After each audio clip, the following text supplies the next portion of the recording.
Okay, तो दोबारा just recall कर लेते हैं। वैसे आप लोगों के पेपर में ये वाले एमसीक्यूज नहीं आएंगे, मगर कॉन्सेप्ट्स के लिए हमें प्रैक्टिस करना जरूरी है।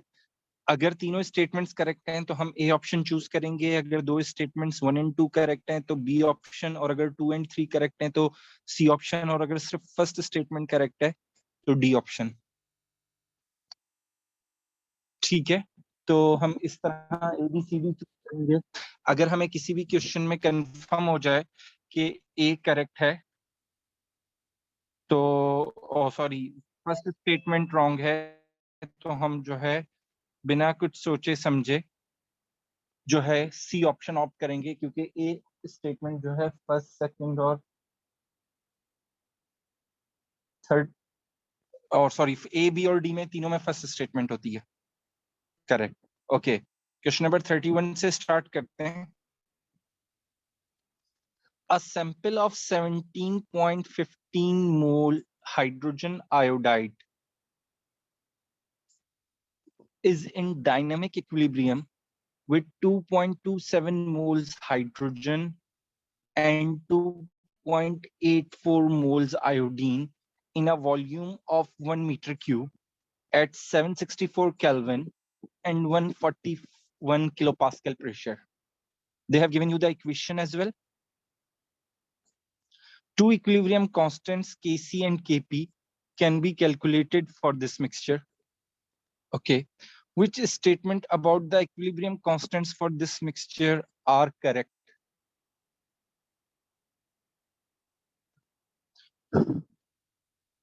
तो पहली स्टेटमेंट क्या कह रहे हैं? Neither Kc nor Kp has any units. तो इसके लिए हम क्या करेंगे?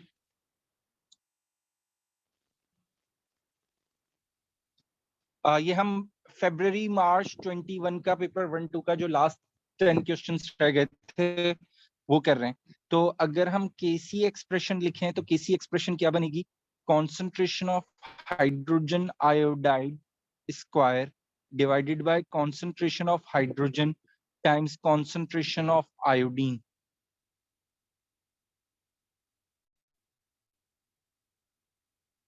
राइट। और अगर हम Kp की वैल्यू कैलकुलेट करना चाहें तो Kp एक्सप्रेशन क्या बनेगी? Partial pressure of hydrogen iodide divided by partial pressure of hydrogen times partial pressure of iodine। और partial pressure of hydrogen iodide का स्क्वायर होगा, क्यों? क्योंकि 2 मोल्स हैं। तो देखिए ऊपर भी जो यूनिट हैं वो टाइम्स 2 हो रहे हैं, तो वो स्क्वायर हो रहे हैं, और नीचे भी स्क्वायर हो रहे हैं। तो इसका मतलब है हमारी फर्स्ट स्टेटमेंट करेक्ट है। ये बात सबको क्लियर है?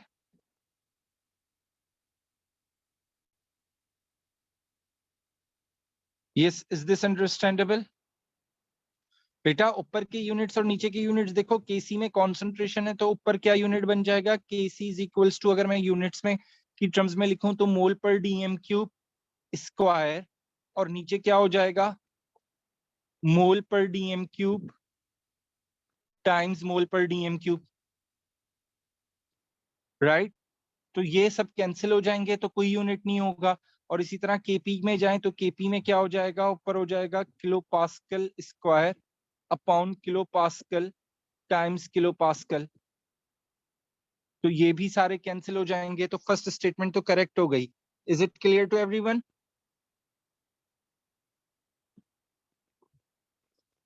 अच्छा, दूसरी इक्वेशन में कह रहे हैं Kc इज इक्वल्स टू 45.6। तो आपने Kc की वैल्यू देखनी है कि 45.6 है या नहीं। तो अगर हमें वैल्यूज क्या दीनी है? इक्विलिब्रियम पे दीनी है, तो हम डायरेक्ट वैल्यूज पुट करें। Kc is equals to 17.15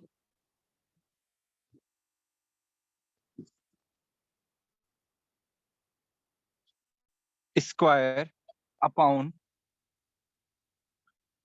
2.27 into iodine कितना है? 2.84। कैलकुलेट करके मुझे आंसर बताइए क्या आ रहा है।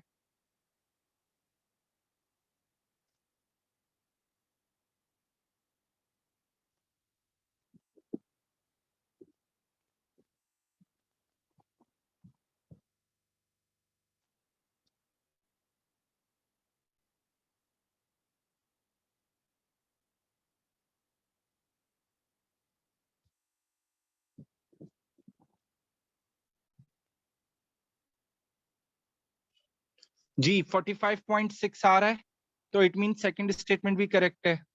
अब हमें थर्ड स्टेटमेंट देखनी है। तो थर्ड स्टेटमेंट में केपी में जो पार्शियल प्रेशर्स लेते हैं, अगर मैं उनकी वैल्यूज पुट कर दूं तो देखें पार्शियल प्रेशर किसके इक्वल होता है, 141 total pressure times mole fraction. तो 141 इंटू 17.15 ओवर, जरा इन तीनों प्रेशर्स को प्लस कीजिएगा और मुझे आंसर बताइएगा। 17.15 प्लस 2.27 एंड प्लस 2.84, क्या आंसर आ रहा है?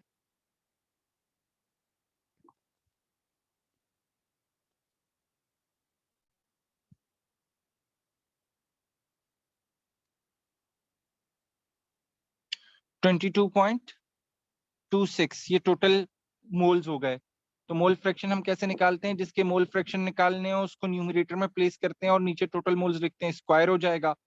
मोल्स ऑफ हाइड्रोजन हम कैसे निकालेंगे? सेम उसी तरह 141 टाइम्स हाइड्रोजन के मोल्स कितने दिए हुए? 2.27 upon 22.26 multiply by 141 into 2.27 divided by 22.26 और कैलकुलेट करके वैल्यू बताइए किलो पास्कल्स में क्या आ रही है।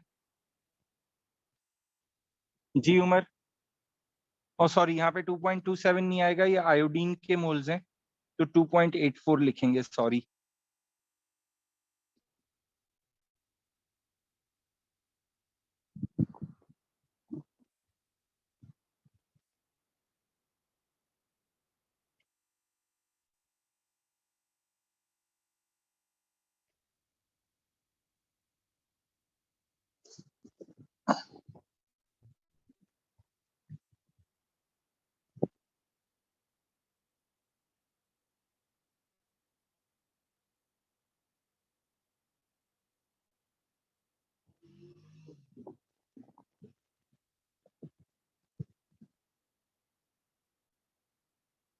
जी, तो केपी की वैल्यू भी क्या आ रही है? 45.62 आ रही है।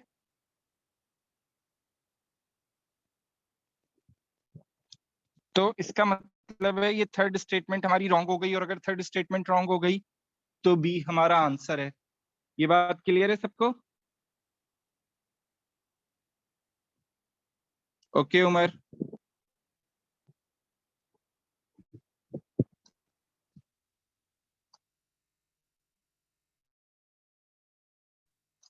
जी, ये क्वेश्चन क्लियर है सबको?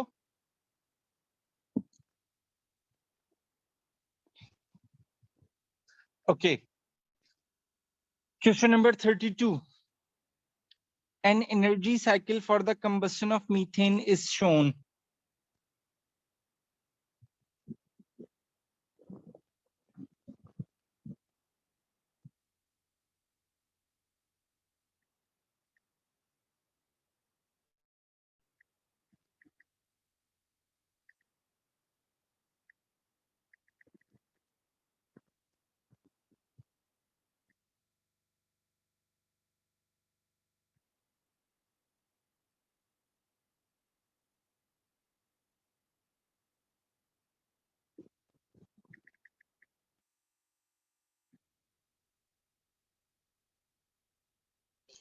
ओके मुनीर, आपने बताया है आंसर, चलें देखते हैं 32 में। अब अगर हम देखें एनर्जी साइकिल, तो मीथेन और ऑक्सीजन रिएक्ट कर रहे हैं, ऑक्सीजन के साथ रिएक्शन हो रहा है, तो इंथैल्पी चेंज ऑफ कंबस्शन है, ठीक है, कार्बन डाइऑक्साइड और वाटर फॉर्म हो रहा है। और यहाँ पे आपको दिया हुआ है ऑप्शंस आर, मैं यहाँ पे लिख रहा हूँ, ए means 1 2 3, B means 1 and 2, C means 2 and 3, and D means 1 only. Okay, ये enthalpy change of formation of methane है, क्योंकि इन एलिमेंट से ये बन रहा है। और ये इंथैल्पी चेंज Z से रिप्रेजेंट कर दिया है और इन्होंने पूछा है कि ये क्या है।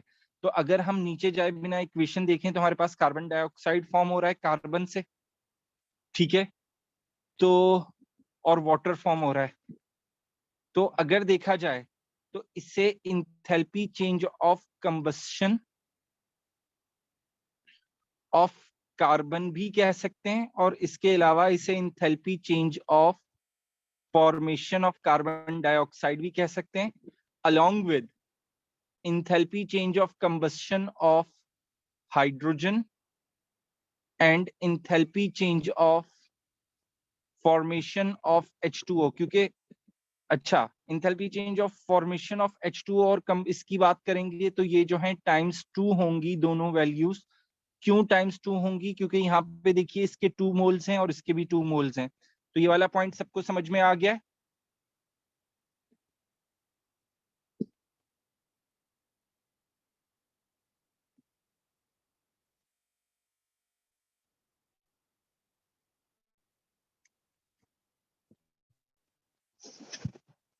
ओके, तो अगर वो देखें तो वो क्या कह रहे हैं कि इंथैल्पी चेंज ऑफ जेड में उन्होंने पहले बोला है कि वो फॉर्मेशन ऑफ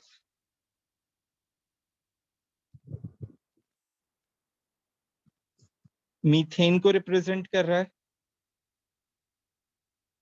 मतलब जेड किसके इक्वल है? Formation of methane plus combustion of methane के। तो अगर हम ट्राइंगल को देखें और एरोस की डायरेक्शन देखें तो हमारी एक्सप्रेशन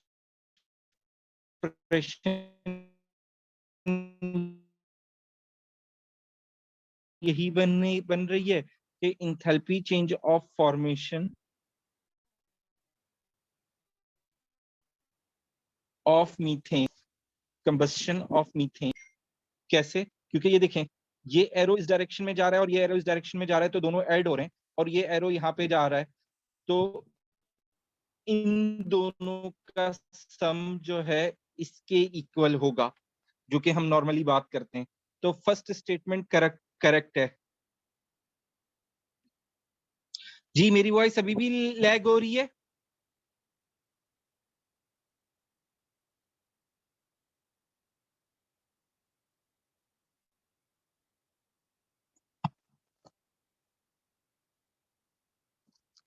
जी, मेरी वॉइस अभी भी लैग हो रही है?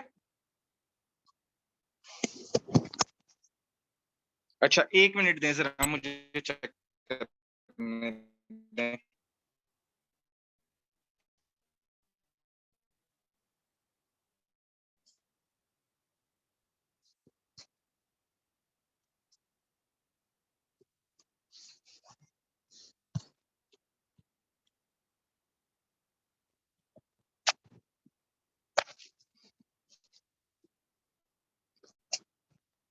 जी, अब बताएं, अब भी लैग हो रही है मेरी वॉइस?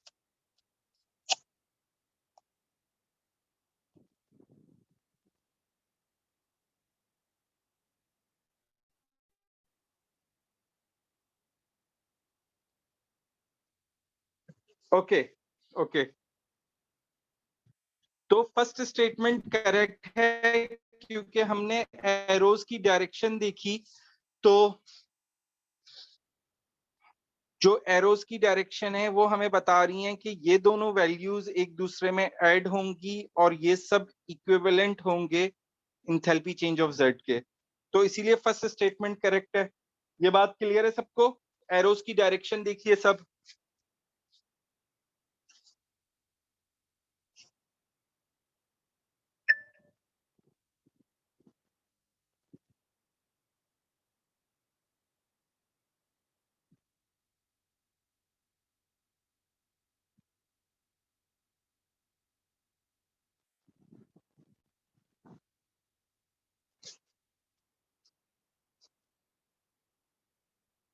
जी, ये फर्स्ट स्टेटमेंट सबको क्लियर है? अगर आप ऊपर एरोज देखें तो देखें, ये वाला जो एरो है लेफ्ट साइड वाला, ये enthalpy change of formation of methane को रिप्रेजेंट कर रहा है।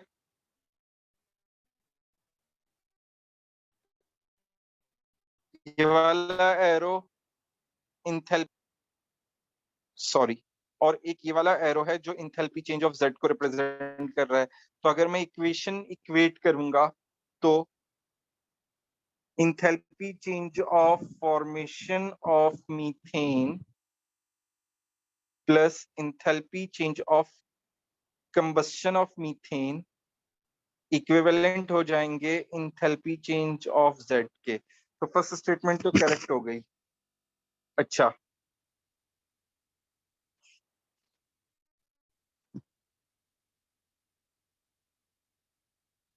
अब अगर सेकंड स्टेटमेंट देखें जो हमने यहाँ पे इक्वेट किया था कि z किस किस को रिप्रेजेंट कर सकता है, enthalpy change of combustion of carbon plus enthalpy statement भी करेक्ट हो गई।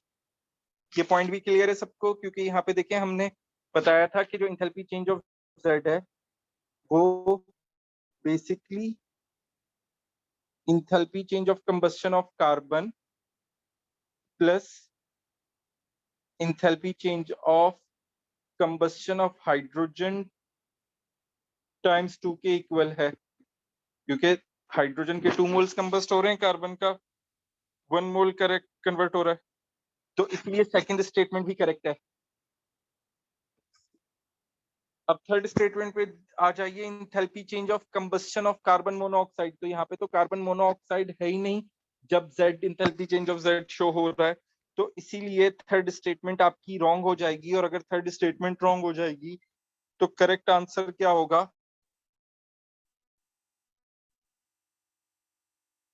बी होगा।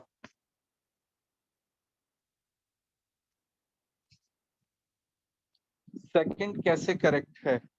अच्छा, दोबारा बताता हूँ। देखें, अगर आप नीचे वाली इक्वेशन से, नीचे वाले रिएक्टेंट से जो ऊपर वाली इक्वेशन है उसकी प्रोडक्ट देखें तो वो बेसिकली ये इक्वेशन है।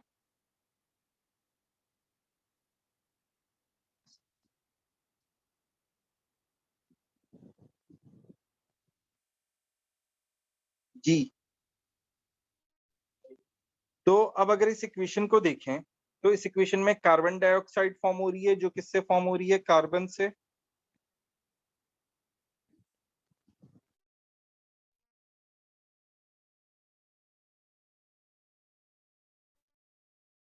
ठीक है,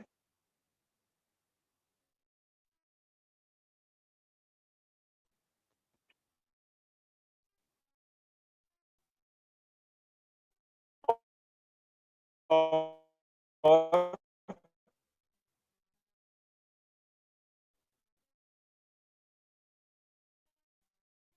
वाटर फॉर्म हो रहा है जो कि हाइड्रोजन और ऑक्सीजन।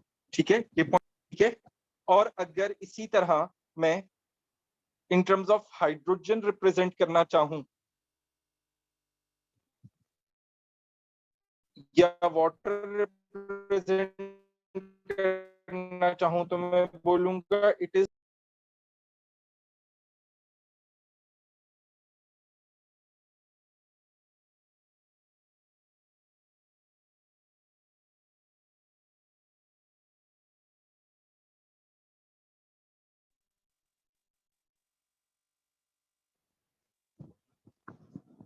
जी अब आवाज आ रही है आप सबको सही?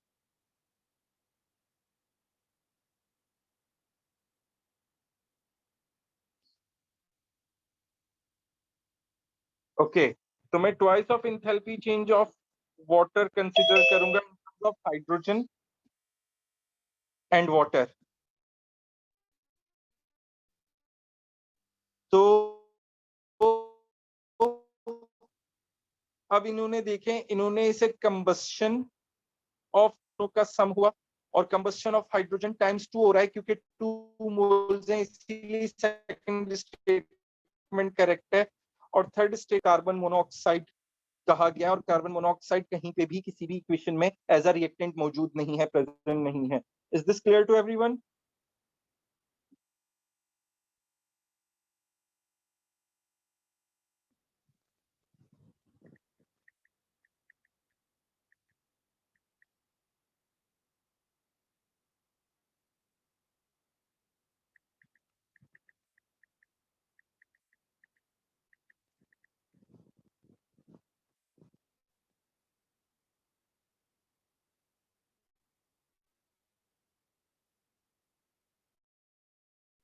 Okay, now question number 33। अच्छा, इसके बाद अगर पॉसिबल हुआ तो आज ही की क्लास में हम विंटर 20 का पेपर 1-2 स्टार्ट करेंगे इंशाल्लाह। Many gases do not obey the general gas equation at high pressure. देखें, हाई प्रेशर पे क्या होता है, क्यों नहीं ओबे करती, उसकी वजह यह है कि due to high pressure particles come closer, और इनके क्लोजर होने की वजह से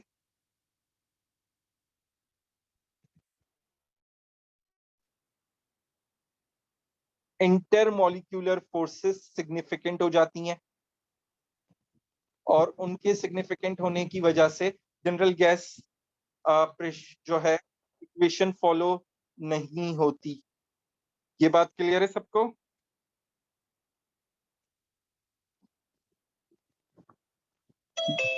और जो एक्चुअल वॉल्यूम है वो भी लोअर, जो एक्चुअल वॉल्यूम जितना होना चाहिए उससे जो रियल वॉल्यूम है वो लोअर हो जाता है। अच्छा, इज दिस पॉसिबल? क्या प्रेशर इंक्रीज करने से मॉलिक्यूल्स की एनर्जी इंक्रीज हो सकती है?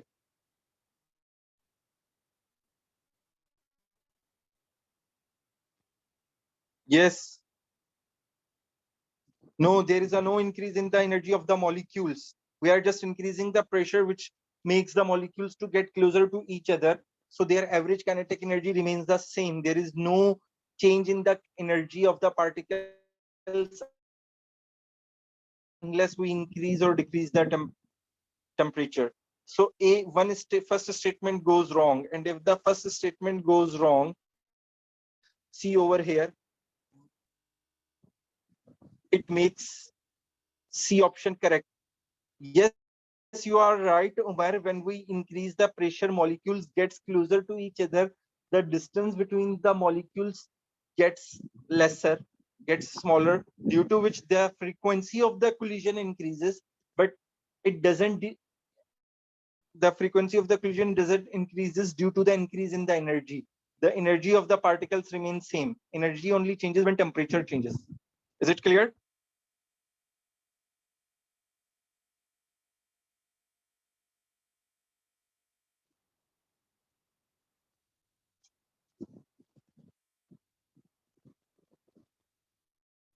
Question number 34.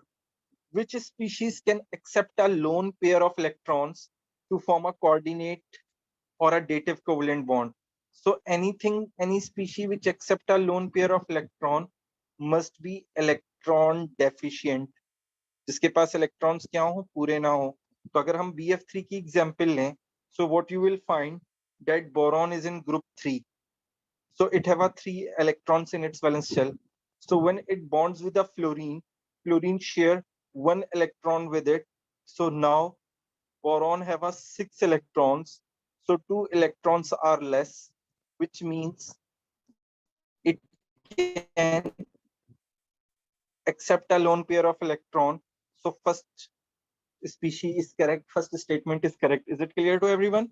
Now if we talk about hydrogen ion, it have a no electron. Sorry, no electron. And if have a no electron, it means in its valence shell we have a 2 electrons, space of a 2 electrons. So here also 2 electrons are less, so it can also accept a pair of electrons. So H positive ion is also a correct statement.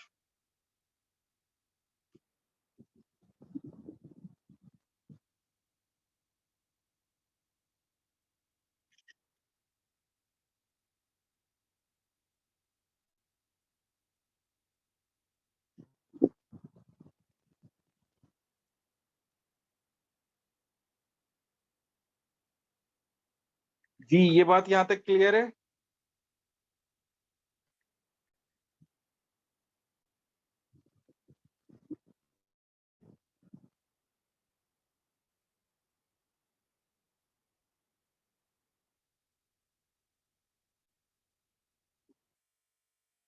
Okay, now if we talk about CH3, it also have a plus charge, which means the carbon have a 1 electron lesser. So if I make a structure of CH3, that carbon have a 3 electrons, due to which carbon have a positive charge, and there are 3 hydrogens which are bonded covalently. So if we look here, carbon have a 6 electrons, which means 2 electrons are less. बेटा H positive means hydrogen ion के पास कोई electron नहीं होगा, right? और hydrogen के valence shell में capacity कितने electrons की होती है? 2 इलेक्ट्रॉन्स की होती है, तो इसलिए वो भी 2 इलेक्ट्रॉन्स गेन करेगा, ठीक है? पेयर ऑफ इलेक्ट्रॉन गेन कर सकता है. In the same way, if we talk about CH3 positive, it's a carbocation, right? So 3 hydrogens are bonded with the carbon, and carbon have a 3 electrons which are shared, one of which is shared by each hydrogen. So carbon have a 2 electrons less in this case, so it can also accept a pair of lone pair of electron. So it means all 3 are correct, and if all 3 are correct, then A is the correct answer. Is it clear to everyone?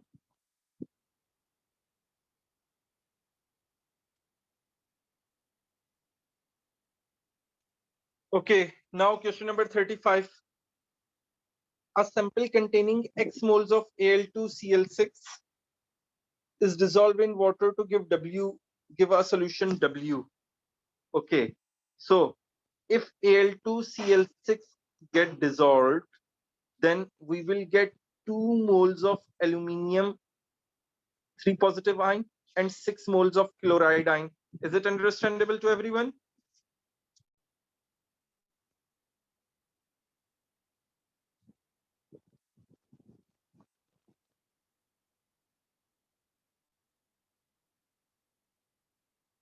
Okay. In order to precipitate all of the aluminium as its hydroxide, Y mole of sodium hydroxide is used. So if we talk about Y, the aluminium hydroxide, the formula of aluminium hydroxide is AlOH thrice, and there are 2 moles of aluminium, so 2 moles of AlOH3 aluminium hydroxide will form, and to make a 2 moles of aluminium hydroxide, we will need a 6 moles of sodium hydroxide, because each hydroxide have a 6 moles. Oh, sorry, each hydroxide have a 1 mole. Is it understandable to everyone?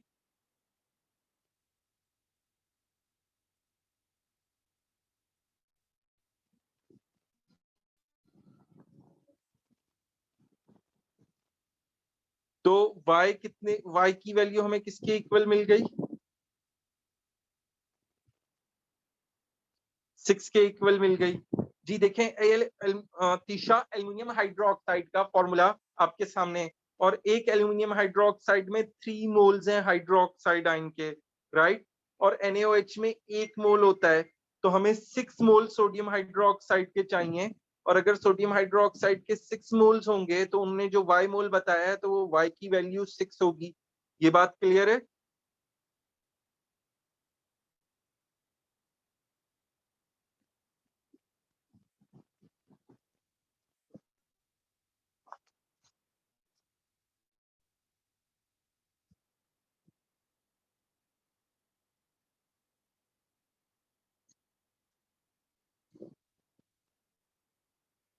जी तीशा, ये बात clear हुई आपको?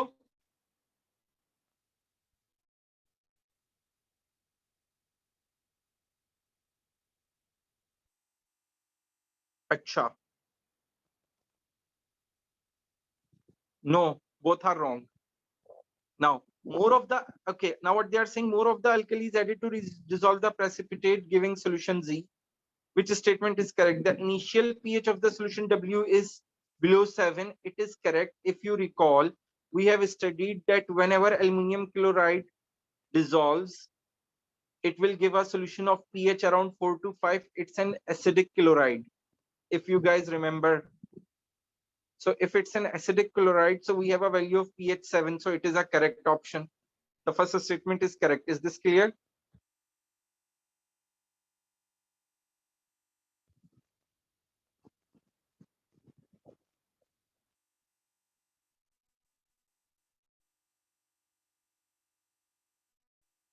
जी, ये first statement correct है, ये सबको पता है।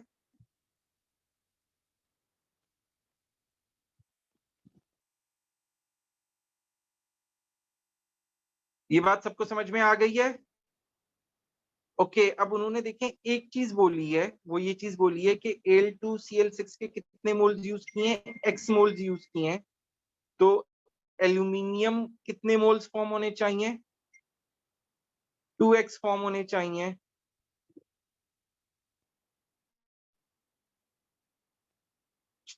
ठीक है, ये बात क्लियर है। और इन 2x मोल से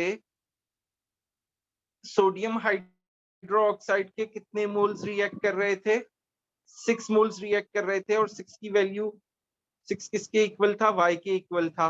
तो अगर हम रिलेट करें तो y किसके इक्वल बनना चाहिए, 2x के इक्वल बनना चाहिए। तो इसका मतलब है सेकंड स्टेटमेंट रॉन्ग हो गई। और अगर थर्ड स्टेटमेंट को भी देखें तो वो कह रहे हैं Z contains x moles of aluminium. तो x मोल्स तो इसके हैं, तो Z में आपके पास 2x मोल्स ऑफ एल्यूमिनियम बनेंगे। तो ये थर्ड स्टेटमेंट भी रॉन्ग हो गई। तो अगर फर्स्ट, सेकंड और थर्ड रॉन्ग हो जाती है या सेकंड ही रॉन्ग हो जाती है तो हम किस ऑप्शन पे जाते हैं, डी ऑप्शन पे, जिसका मतलब है only one is correct. Is it clear to everyone?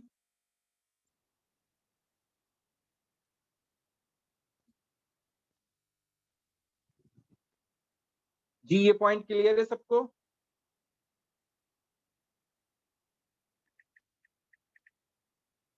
Okay,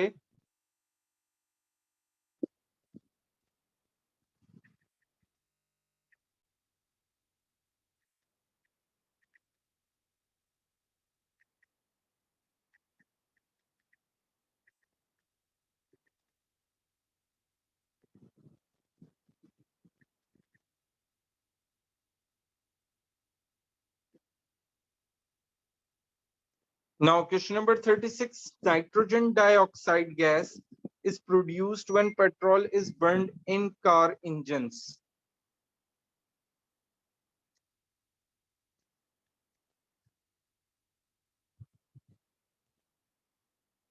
Okay, which acid are made in the atmosphere as a result of this release of nitrogen dioxide into air?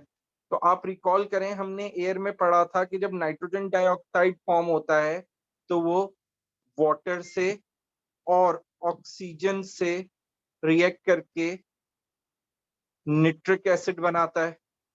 ठीक है,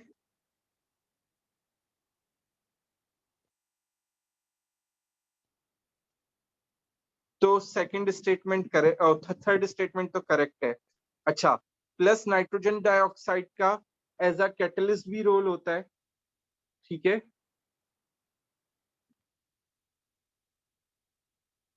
और वो role क्या होता है अगर आप रिकॉल करें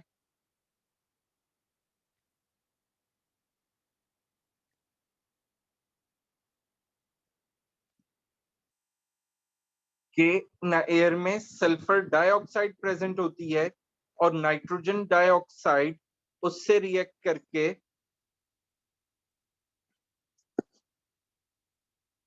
सल्फर ट्राइऑक्साइड फॉर्म करता है और वापस एनओ में कन्वर्ट हो जाता है। और ये एनओ ऑक्सीजन से रिएक्ट करके वापस NO2 बना लेता है। और जो सल्फर ट्राइऑक्साइड फॉर्म होता है वो जब वाटर से रिएक्ट करता है तो वो सल्फ्यूरिक एसिड बनाता है। जी, तो इसका मतलब है कि इस NO की वजह से एक तो निट्रिक एसिड बनेगा HNO3 और दूसरा क्या बनेगा, सल्फ्यूरिक एसिड बनेगा। सल्फ्यूरस एसिड इसकी वजह से नहीं बनता।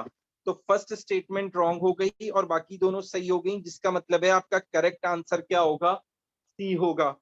ये क्लियर है सबको?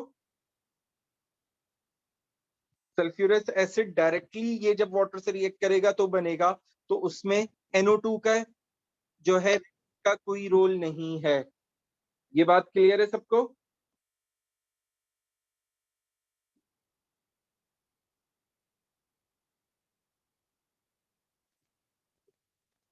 Okay, question number 37.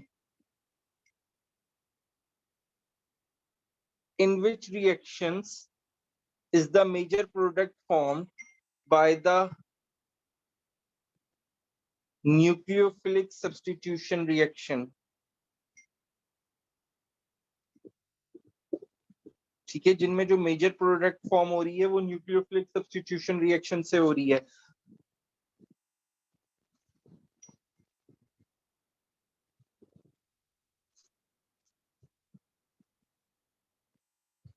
तो bromoethane, it is, if you recall, C2H5Br is reacting with KCN।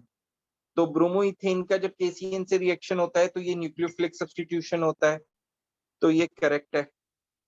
फिर ब्रोमोइथेन का अमोनिया से रिएक्शन होता है तो ये भी न्यूक्लियोफिलिक सब्स्टिट्यूशन होती है, अगर आप रिकॉल करें तो ये भी करेक्ट है। ठीक है, और जब ब्रोमोइथेन, ये आपको वो जो स्पाइडर डायग्राम्स है उसमें मिलेगा, सोडियम हाइड्रोक्साइड इन इथेनॉल से रिएक्ट करता है NaOH अल्कोहलिक से। एक्वस में न्यूक्लियोफिलिक सब्स्टिट्यूशन करता है और अल्कोहलिक में ये एलिमिनेशन करता है। तो यस उमर, गुड, तो ये रॉन्ग है। तो इट मींस 37 का बी करेक्ट आंसर होगा। ये बात समझ में आई सबको? क्लियर है?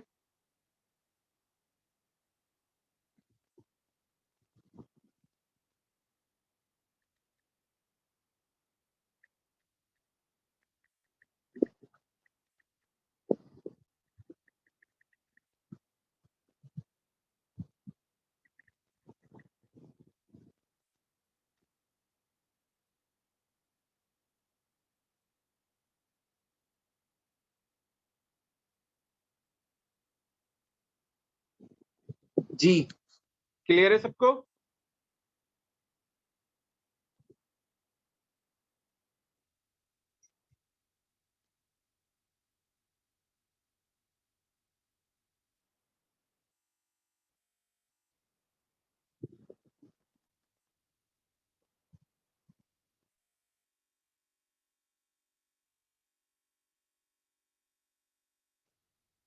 Question number 38, an excess of P reacts with, एक मिनट रुक जाएं।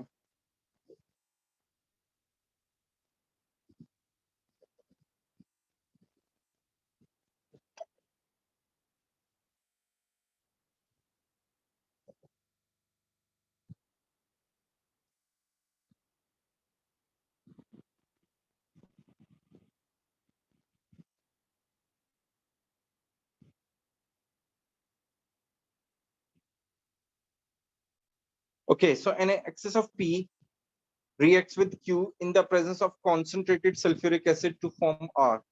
Effervescence is seen when a piece of sodium is added to pure R. तो अब यहाँ पे एक बात पता चलती है कि R में सोडियम ऐड होने पे एफरवेसेंस बन रहे हैं, तो इसका मतलब है सोडियम से सिर्फ दो ऑर्गेनिक कंपाउंड्स रिएक्ट करते हैं, एक अल्कोहल और दूसरा कार्बोक्सिलिक एसिड।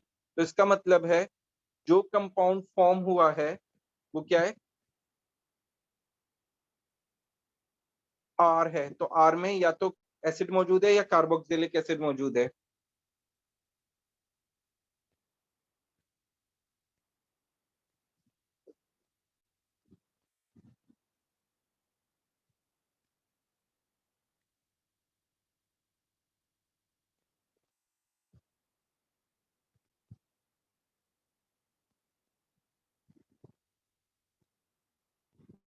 ठीक है, ये बात क्लियर है सबको? अब उन्होंने आपको पी का स्ट्रक्चर बता दिया है। ठीक है, ये रहा पी, और वो क्या कह रहे हैं, क्या क्यू हो सकता है? तो क्यू वो रिएक्टेंट होगा जिससे रिएक्शन के बाद जो हमें सब्सटेंस मिले वो हमें क्या मिले, उसमें या तो अल्कोहल मौजूद हो या कार्बोक्सिलिक एसिड मौजूद हो, क्योंकि जब क्यू से रिएक्शन होगा तो क्या बनेगा? आर बनेगा। तो अगर हम फर्स्ट कंपाउंड देखें वन, तो वो क्या है? एक एसिड है।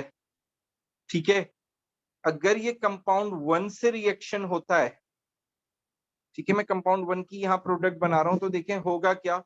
हमारे पास यहाँ पे अल्कोहल ग्रुप मौजूद है, बाकी पूरा मॉलिक्यूल एज इट इज रहेगा, जहां पे अल्कोहल ग्रुप मौजूद है वहां पे कार्बोक्सिलिक एसिड जो है वन का जो रिएक्टेंट है वो एस्टरिफिकेशन कर लेगा। ठीक है, तो इसका मतलब है कार्बोक्सिलिक एसिड एग्जिस्ट कर रहा है तो सोडियम के साथ एफरवेसेंस बनेंगे। तो फर्स्ट स्टेटमेंट करेक्ट हो गई। ये बात क्लियर सबको?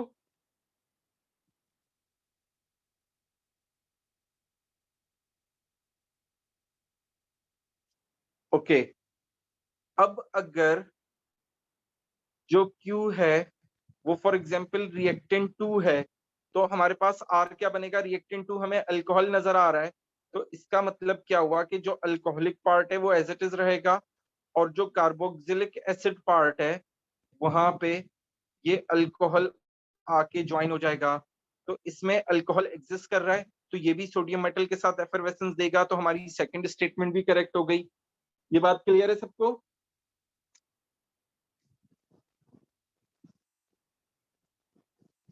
ओके, अब अगर हम थर्ड रिएक्शन देखें जिसमें हम Q को क्या कंसिडर करें? 3, तो वो कीटोन है, और कीटोन जो है अल्कोहल से और कीटो कार्बोक्सिलिक एसिड से रिएक्ट ही नहीं करता, तो इसका मतलब क्या हुआ कि रिएक्शन ही नहीं होगा, and there will be no R form. तो यहाँ पे हमें कोई प्रोडक्ट नहीं मिलेगी। और उन्होंने बोला जो आर फॉर्म होगा वो सोडियम मेटल से रिएक्ट करेगा, तो इसका मतलब है थर्ड स्टेटमेंट रॉन्ग हो जाएगी। और अगर थर्ड स्टेटमेंट रॉन्ग हो जाएगी तो B the correct answer. Is it understandable to everyone?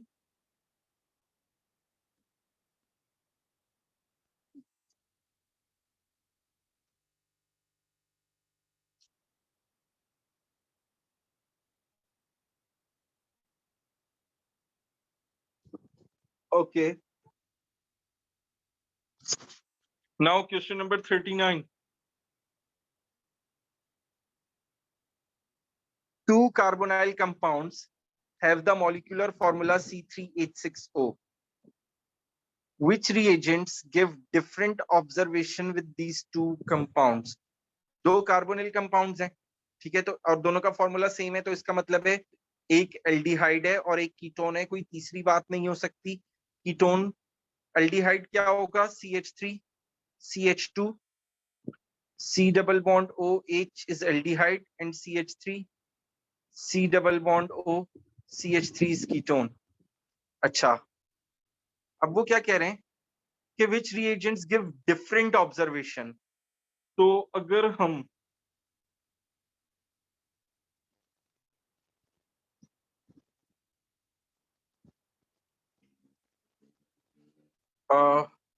Acidified potassium magnet से रिएक्ट कर रहा है तो क्या हमें ऑब्जर्वेशन डिफरेंट मिलेगी?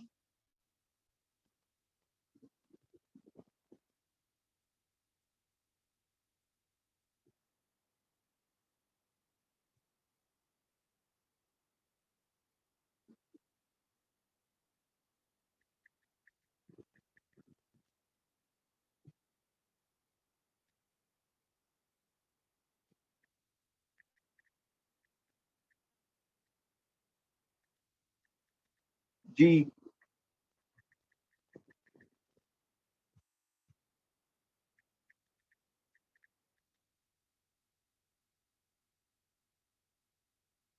बिल्कुल, क्योंकि पोटेशियम मैग्नेट एल्डिहाइड को ऑक्सीडाइज कर देता है और इसको ऑक्सीडाइज नहीं करता, तो फर्स्ट स्टेटमेंट करेक्ट हो गई। फेलिंग्स रिएजेंट अगेन एल्डिहाइड के साथ रिएक्ट करता है, कीटोन के साथ रिएक्ट नहीं करता। जीतीशा करेक्ट, तो ये भी स्टेटमेंट रॉन्ग करेक्ट हो गई।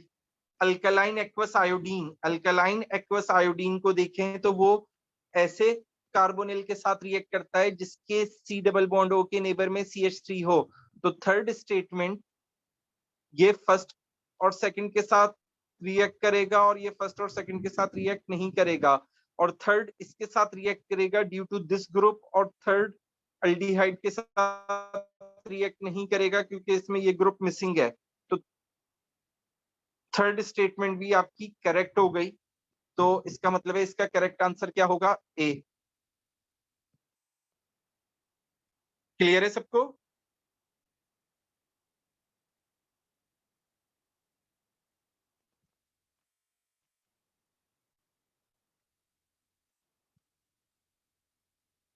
Okay, question number 40. An organic compound T does not fizz to an aqueous sodium carbonate added to it. इसका मतलब ये हुआ कि टी में कार्बोक्सिलिक एसिड मौजूद नहीं है, क्योंकि सोडियम कार्बोनेट सिर्फ एक ही ऑर्गेनिक कंपाउंड के साथ रिएक्ट करता है और वो कार्बोक्सिलिक एसिड होता है और किसी से रिएक्ट नहीं करता। तो इसका मतलब है इसमें कार्बोक्सिलिक एसिड नहीं है। दूसरी बात वो क्या कह रहे हैं, compound T contains 26% mass of oxygen, यानी कि उसका जो टोटल मास है उसमें 27.6 ग्राम जो है किसके हैं, ऑक्सीजन के हैं। What could be the identity of T. अब पहला मॉलिक्यूल उन्होंने क्या दिया है, प्रोपानल। प्रोपानल जनरल फॉर्मूला अल्डिहाइड है, CnH2nO होगा, जिसके अकॉर्डिंगली फॉर्मूला क्या बनेगा, C3H6O। ये बात क्लियर है सबको। अब अगर मैं ऑक्सीजन की परसेंटेज इसमें निकालूं तो कितनी आएगी, ऑक्सीजन एक ही है तो मैं 16 प्लेस करूंगा, नीचे MR प्लेस करूंगा। 12 3 जा 36 प्लस 6 प्लस 16, तो 16 प्लस 6 22, 22 एंड 36 48, तो 16 टाइम्स 48 इंटू 100, देखिए कितनी परसेंटेज आ रही है।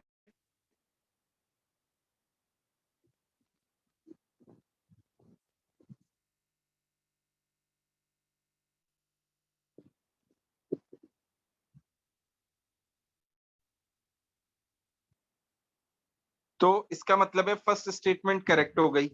अब इथाइल ब्यूटानोएट, इथाइल को रिकॉल करें तीशा, बाकी सबका 27.6 आ रहा है, आप अपना आंसर चेक करें।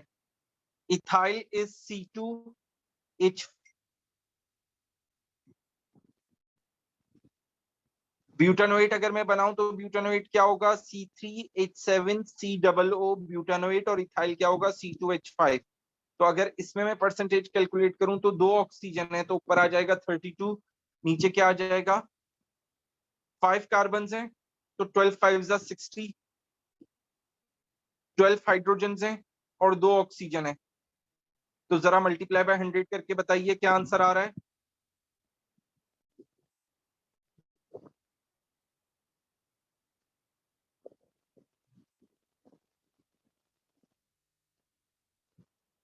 जी सेकंड केस में क्या आंसर आ रहा है,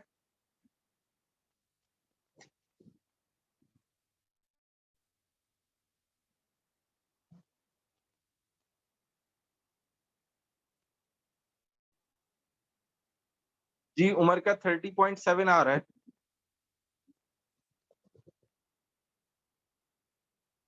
3 4 5। ओके, मैंने एक चीज मिस कर दी बेटा, 6 ऑक्सीजन है, छठा ये भी रहा, तो ये 72 होगा, ये 16 ही होगा, सॉरी। जी तीशा ने सही किया है। इसका भी आपको आंसर यहाँ पे भी 27.6 मिलेगा और यहाँ पे भी आई सपोज 27.6 ही मिलेगा, तो सेकंड स्टेटमेंट भी करेक्ट है। उमर दोबारा कर लें सॉल्व, हलीमा आप भी। अब थर्ड क्या है, 3 मिथाइल पेंटानोइक एसिड, यस। तो 3 मिथाइल पेंटानोइक एसिड का मतलब है 6 कार्बन है, 1 कार्बन ये रहा और छठा कार्बन ये रहा। अगर कार्बोक्सिलिक एसिड है तो जनरल फॉर्मूला क्या होता है, CnH2nO2। तो फॉर्मूला क्या बनेगा, C6H12O2। तो अगेन 32 और नीचे क्या आएगा,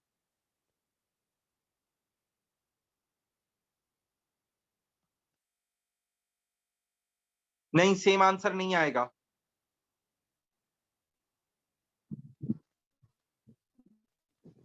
चेक करें। 12 6 72 प्लस 12, अच्छा हाँ plus,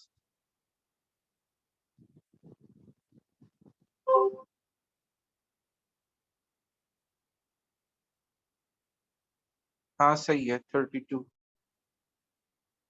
times 100, 3 methyl pentanoic acid. तो इसका आंसर भी सेम आ रहा है, और अगर सेम आ रहा है तो इसका आंसर क्या आना चाहिए, करेक्ट आंसर ए होना चाहिए। एक मिनट, 3 मिथाइल पेंटानोइक एसिड, 1 2 3 4 5, ये कार्बोक्सिलिक एसिड है और यहाँ पे CH3 है, यहाँ पे CH2 CH CH2 CH3, 6 7 सारा हाइड्रोजन है।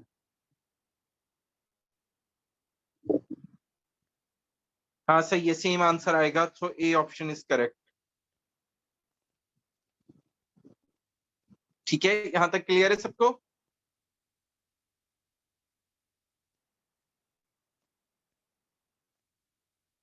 Okay okay okay, 1 minute.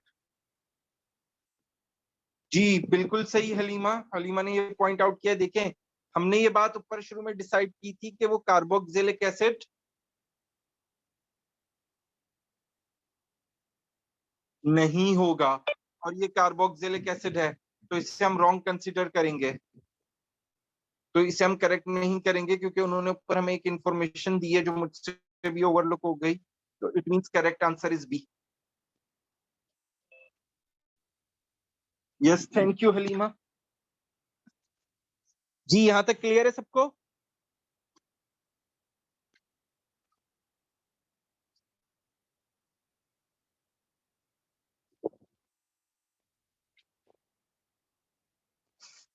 Okay